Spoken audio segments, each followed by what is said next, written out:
สบายดีทุกคนมื้อนี้เฮาก็สิมาเกิดเป็ดนะทุกคนเฮาก็ได้ใช้ชีวิตประจำวันตามธรรมชาติบ้านเฮานี่ก็คือเป็ดคือไก่ของเฮานะเฮาก็ได้เกิดเลยนะทุกคนแล้วก็เฮาก็ว่านได้ทำการว่านข้าวนี่คือเป็ดของไก่ของเฮานั่นเองนะทุกคนคำมาเฮาก็สิมาเกิดแบบนี้เนาะมื้อเช้าแล้วก็ค่ำนะทุกคนนี่ก็หลายเติบอยู่เด้อทุกคนเด้อแล้วเฮาหว่านข้าวให้มันแล้วก็เฮาก็ได้ทำการมาตักห้ำนะทุกคนตักห้ำนี่เฮาก็ได้ตักห้ำไปก่อยให้เป็ดนะทุกคนก่อยให้เป็ดของเฮานั่นเองเฮาก็ตักเรื่อยๆเรื่อยๆจนพอเนาะตักจนพอแล้วก็อัดไว้นะทุกคนเฮาก็เซอร์ในนี้เฮาก็ได้มาก่อยบัดนี้เฮาก็ได้เซอร์น้ำนะทุกคนเฮาก็ได้มาทำการก่อยเซอร์น้ำนี่คือน้ำที่เฮาก่อยให้เป็นทุกคนอุ้ยกินนี่แม่นผิดพลาดไปหน่อยนึงนะทุกคนเฮาโคลนนะทุกคนให้มันฮาวเดียวเนาะเป็ดไก่ก็เฮาว่าไก่อะเต้นมาตำหลังนะทุกคนมันเยอะหิวแห้งนี่คือเป็ดนี่คือหลานเฮาอัดให้เองนะทุกคนมันก็เลยเป็นแบบนี้เนาะนี่เป็นเท่ากับจะมี3เคาะนะทุกคน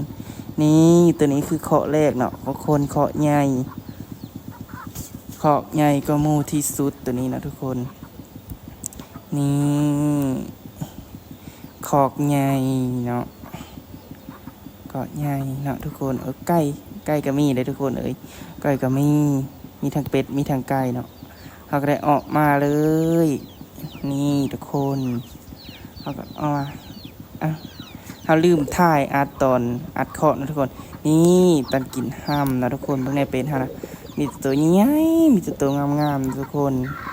ก็ทำการเลี้ยงในนี้คู่มือนะทุกคนมีเป็นน้อยเลยทุกคนนี่เป็ดน้อยนี่ก็คือเป็ดน้อยที่เราเลี้ยงประมาณ10 ปะนะทุกคนประมาณ12 ตัวนี่ทุกคนเคาะที่3ตัวนี้นี่ตัวนี้ก็มี9 ตัวทุกคนแล้วเขากับนี่ปัดผ่านมาตอนนี้เขาก็ได้มาผูกโง่นะทุกคนงานนี้เลยอยู่บ้านนอกคอกนาทุกคนตามธรรมชาติบ้านเฮานะคำมาแล้วก็มีตะเวเฮ็ดนะทุกคนแล้วก็เขาก็ได้การมาผูกโง่นะทุกคนแม่เขาบอกให้มาผูกโง่นี่ก็คือโง่ของเรานั่นเองนี่เลยจ้าผูกไว้เลยนี่